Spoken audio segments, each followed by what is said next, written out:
Hello everyone, welcome back to my channel beyond chalk and compass. I hope आप सभी ठीक होंगे। और आज की इस वीडियो में हम लोग नया टॉपिक संस्कृत ग्रामर का जो पढ़ेंगे, संस्कृत व्याकरण का, वो है चित्र वर्णन। देखो, ये चित्र वर्णन का जो ये प्रकरण है ना, टॉपिक है ना, ये कक्षा 6 से लेकर के कक्षा 10वीं तक हर हर क्लास के एग्जाम में आता है, हर कक्षा के एग्जाम में आता है संस्कृत में। ठीक है। और बच्चे कहीं ना कहीं इसमें गलती कर देते हैं। अनुवाद, बच्चे अनुवाद नहीं कर पाते, लिख नहीं पाते चित्र वर्णन, जबकि सबसे इजी टॉपिक है, सबसे स्कोरिंग टॉपिक है ये। ठीक है। तो आज हम कोशिश करेंगे कि इसको अच्छे से समझें। और इस पर्टिकुलर टॉपिक में जो ये 5 नंबर का टॉपिक आता है, इसमें हम लोग 5 में से 5 स्कोर कर पाए, जो कि संभव है। ठीक है। तो देखो, चित्र वर्णन क्या होंगे। आपको एक मंजूषा, मतलब कि एक जो फिलिंग द ब्लैंक्स के लिए जो होता है ना, वर्ड्स, ऐसे मंजूषा दी होगी, उसमें शब्द होंगे और उस शब्दों की सहायता से आपको चित्र से संबंधित 5 वाक्य संस्कृत में लिखने होते हैं। ठीक है। अब ये जो मंजूषा में दिए गए शब्द होते हैं ना, उनके वचन और विभक्ति में भी आप खुद से परिवर्तन कर सकते हो। समझ रहे हो? जैसे सपोज आपको चित्र में दिख रहा है कि बहुत सारे बालक है ना, और आपको मंजूषा में दिया है ओनली बालक, तो आप बालिकाः कर सकते हो, है ना। तो वचन और विभक्ति अपने अकॉर्डिंग चेंज कर सकते हो। अब वाक्य कैसे बनाए हम? चित्र में 4-5 व्यक्ति, वस्तु, जीव जंतु, इन सब की पहचान कर लो। सबसे पहले उनको हाईलाइट कर लो। जो चीजें आपको सामने दिख रही है ना, उनको उनको सर्कल कर लो, उनको हाईलाइटेड कर लो कि हाँ, इनके ऊपर हमें सेंटेंस बनाना है ना।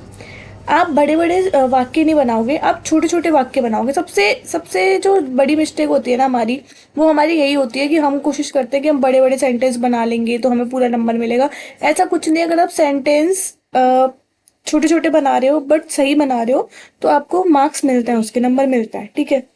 सभी वाक्य वर्तमान काल में ही बनाओगे आप। कुछ अपना ये नहीं करोगे कि हम भूतकाल में बना लें, पठत वाला यूज कर लें। ठीक है। या फिर हम भविष्य में बना लें। आप कोशिश करोगे कि वर्तमान में ही बनाएं। ठीक है।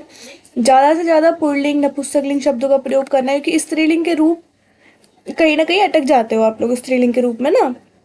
और पुल्लिंग और नपुंसकलिंग तृतीया से लेके सप्तमी तक समान तरीके से चलते हैं। तो एक भी रूप याद कर लोगे तो दूसरा ऑटोमेटिकली हो जाएगा खुद से, है ना। सरल से सरल धातु रूपों का प्रयोग करना है आपको, जो आपसे आसानी से बन जाए, आपको आसानी से याद हो जाए। उन्हीं धातु रूपों को आप लिखोगे या उनको याद करोगे। जब जैसे देखो, एक नृत्यति आता है शब्द, मैंने यहाँ पे नृत्यति शब्द लिया है। नृत्यति मतलब कि नृत्य करती है या नृत्य करता है, जैसा भी। ठीक है। अब आपको नृत्यति नहीं पता कि नृ धातु, इसमें कौन सी धातु है, ये निरी धातु है। अब आपको ये नहीं पता इसके रूप कैसे चलते हैं, है ना। तो आप क्या करोगे? आपको ये तो पता है नृत्य को नृत्य बोलते हैं, तो नृत्यम करोति।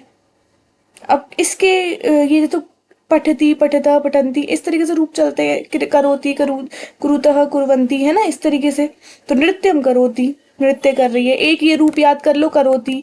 अगर मैं बोलूं प्रहारम करोति, प्रहरती, जैसे कि किसी पे वार कर रही है, जैसे प्रहार कर रहा है, तो प्रहारम करोति, मैं करने के लिए करोति। अब हम जैसे देखो प्रैक्टिस के लिए लेके आते हैं। चित्र एक है, आपको ये चित्र दिख रहा है। ठीक है, ये चित्र दिख रहा है, इसमें आसमान दिख गया, आपको पेड़ दिख गया। अब ये सब तो कॉमन चीज है ना। अब इन सब के बजाय आप ये यहाँ पे फोकस करो, इसको हाईलाइट कर लो। ये देखो कितने सारी लड़कियां हैं। बच्चे नहीं बोल सकते, अब इनको आप लड़कियां बोलोगे, सबकी चोटी है, देख रहे हो, लड़कियां हैं सारी। अब ये क्या है? एक टीचर है जो कि स्पोर्ट्स या पीटी का टीचर है। ठीक है। ये क्या दिख रहा है आपको? यहाँ पे एक स्टेज दिख रहा है, इसमें 1 2 3 लिखा हुआ है ना, ये बिल्कुल स्टेज है। अब आपको देखो मंजूषा भी दी हुई है। धावन प्रतियोगिता, ये आपको पोजीशन देख के पता चल ही रहा है ऑलरेडी कि ये दौड़ने की प्रतियोगिता है। 7 बालिकाएं, काउंट कर लो, 1 2 3 4 5 6 7। कई बार 7 के चित्र नहीं भी दिए होते तो आपको सप्त बालिका यहाँ पे दे रखा है। प्रशिक्षिका, टीचर, है ना, शिक्षक। सीटी कार्वम, देखो आपको दिख रहा है सीटी बजा रहे हैं। तिस्त्रह, है ना। तत्परा, सब तत्पर है भागने के लिए। विजेत्र मंचम, ये देखो विजेत्र मंचम क्या होता है? विजेता का जो मंच होता है। प्रथम स्थान, तृतीय स्थान। और स्वास्थ्य वर्धकम, आपको पता है भागना या स्पोर्ट्स किसके लिए होता है? स्वास्थ्य के लिए अच्छे होते हैं, है ना। अब देखो इससे आप सेंटेंस कैसे बनाओगे। सबसे पहले इस वर्ड को पकड़ लो। इदम धावन प्रतियोगिता या दृश्यमस्ति, ये दौड़ने की प्रतियोगिता का दृश्य है। सप्त बालिका धावनार्थम तत्परा संति, 7 बालिकाएं दौड़ने के लिए क्या है? तैयार हो गई हैं, तैयार हैं। संति, क्योंकि 7 बालिकाएं तो संति बहुवचन। प्रशिक्षिका सीटी कार्वम कर तुम तत्परा अस्ति, और जो प्रशिक्षक है जो पीटी वाला टीचर है वो क्या कर रहा है, सीटी बजाने के लिए तत्पर है। क्रीड़ा क्षेत्र एक विजेत्र मंचम अस्ति, एक विजेता मंच है यहाँ पे। और दौड़ना स्वास्थ्य के लिए अच्छा होता है।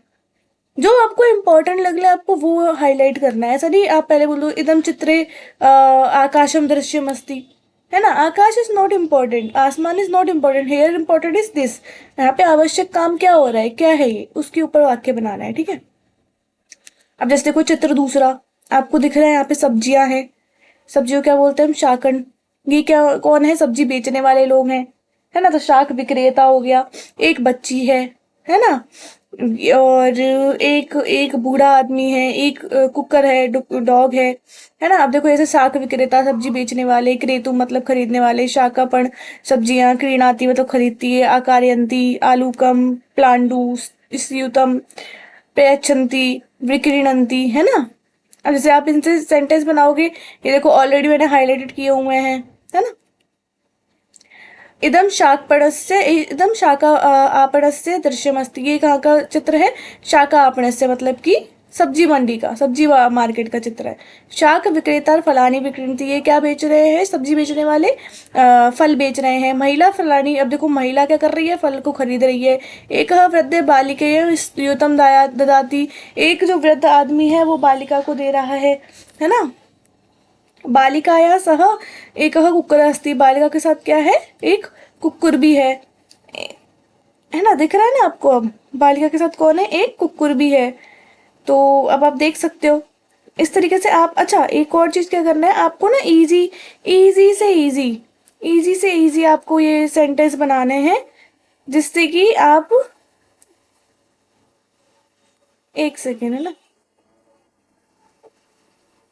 हाँ, इजी से इजी सेंटेंस बनाना है आपको। क्या करना है बेसिकली कि जैसे आपको जो हाईलाइटेड शब्द है, जैसे यहाँ पे कुक्कुर है ना। आपको ये लेना कि यहाँ पे क्या है, यहाँ पे बैगन है, यहाँ पे शिमला मिर्च है ना। यहाँ पे 3 अंकल हैं, 2 लड़के हैं, ये नहीं करना, ठीक है। ये सब चीज़ों पे आपको ध्यान नहीं देना। आपको डायरेक्ट मेन मेन चीज़ें जो आपको दिख रही हैं, है ना, उन पे ध्यान देना है, ठीक है। आगे देखो, ये तीसरा चित्र है, ठीक है। देख रहा है आपको, प्ले एक उद्यान है ना, उद्यान का चित्र है। बच्चे खेल रहे हैं, एक मम्मी पापा अपने 2 बच्चों के साथ हैं, है ना। 2 बच्चों के साथ है यहाँ पे। और पेड़ है यहाँ पे, सब प्रसन्न है यहाँ पे। देखो बच्चे खुश हो रहे हैं, हरियाली है। अब देखो ऐसे खेलंती खेल रहे हैं उद्यान में, वृक्ष है। और ये बॉल से खेल रहे हैं ना, पाद कंदुकान मतलब फुटबॉल से खेल रहे हैं ना। ग्रहम घर दिख रहा है आपको यहाँ पे, पश्यंती देख रहे हैं, बहुत सारे बालक हैं, हरियाली है, स्वास्थ्यवर्धक होता है, प्रसन्न है सब। तो आप कैसे बनाओगे, एकदम सबसे पहले कहाँ का चित्र है, क्रीड़ांगण से चित्रम अस्ति, खेल के मैदान का चित्र है। बालक फुटबॉल खेल रहे हैं, पाद कंदुक क्रीड़ा खेलंती, जना बालकान पश्यंती, जो लोग हैं वो बालकों को देख रहे हैं, सभी और हरियाली है। क्रीड़न खेलना कैसा होता है, स्वास्थ्यवर्धक होता है। सिंपल। अब इससे भी सिंपल एक एक तरीका बताती हूँ, ठीक है। आप क्या करो, आपको ये तो दे रखे हैं, मंजूषा तो दे रखी है, आपको चित्र भी दिख रहा है, आपको शब्द भी दिख रहे हैं, है ना। आप एक ये 5 लाइनों को याद कर लो। ये 5 लाइन है, जो ये 1 2 3 4 5 है ना, इनको एज इट इज याद। सबसे इजी वे है ये आपका। अगर आपसे सेंटेंस नहीं मेकिंग होती तो आप इस तरीके से बना सकते हैं। क्या करोगे, सबसे पहली बात आप ये लिखोगे कहाँ का चित्र है, तो उद्यानस्य दृश्यमस्ति, इदम डैश दृश्यमस्ति, ऐसे याद कर लो। तो उद्यानस्य अस्मिन चित्रे, इस चित्र में, अब आपको हाईलाइटेड करनी चाहिए इस चित्र में कौन है, बालक है। तो बालकाः, इसमिन चित्रे बालकाः, देखो बहुत सारे बालक हैं, तो क्या आएगा हमारा संति। इस चित्र में बालक, बहुत सारे बालक हैं, ठीक है। बालकः बहुवचन का ही शब्द, तो बहुत सारे लगाने की जरूरत नहीं है, बालकः संति, ठीक है। अस्मिन चित्रे हरितमा अस्ति, हरियाली है, हरियाली तो एक वो है, एक वचन है, तो हरियाली है। अस्मिन चित्रे, ठीक है, बालकाः पाद कंदुक क्रीड़ा वो, हाँ, खेलंती, है ना। इस तरीके से आप सेंटेंस बना सकते हो। अब देखो जैसे आप यहाँ पे देखो, यहाँ पे देखो मैंने बनाया हुआ है सबसे इजी। ये चित्र उद्यान का है, इस चित्र में कौन है, बालक है। इस चित्र में क्या है, घर है। इस चित्र में क्या है, वृक्ष है ना। संति वृक्षाः, तो संति घर है, एक घर है तो अस्ति, बालका तो संति। इस चित्र में कौन है, कौआ। अच्छा देखो ये कौआ भी दिख रहा है, तो काकः अस्ति। सबसे इजी है ये। अगर आपसे पूरे सेंटेंस नहीं बनाए जा सकते तो आप इन पांचों लाइन को याद कर लो, इन पांचों वाक्य को याद कर लो, आप आसानी से बना पाओगे। ठीक है, और आपका चित्र वर्णन में पूरा स्कोर आ जाएगा। चित्र वर्णन में मैं आपको बताऊं बेटा, सही बात, क्लास टेंथ में भी, इनफैक्ट क्लास टेंथ में भी अगर आप सेंटेंस सही लिख रहे हो ना तो आपको अच्छे नंबर मिलते हैं। ठीक है, 5 में से 5 भी मिलता है अगर आप बिना किसी मिस्टेक के लिख रहे हो तो, क्योंकि इन सेंटेंस में कुछ भी गलती नहीं है। ठीक है, तो आप ये कोशिश मत करो कि ओहो हम बहुत बड़ा सेंटेंस लिखेंगे, 2 से 3 लाइन का सेंटेंस लिखेंगे तो वो हमें मार्क्स मिलेगा। नहीं, ऐसा नहीं होता। मैंने भी कॉपीज चेक किया तो मैं आपको उसी एक्सपीरियंस से बता रही हूँ। ठीक है, तो ये था आपका चित्र वर्णन का टॉपिक। बहुत ही सरल टॉपिक है ये और बहुत आसानी से समझा जा सकता है। ठीक है, तो आज के लिए इतना ही। आगे हम मिलते हैं फिर दूसरी वीडियो में। Thank you so much.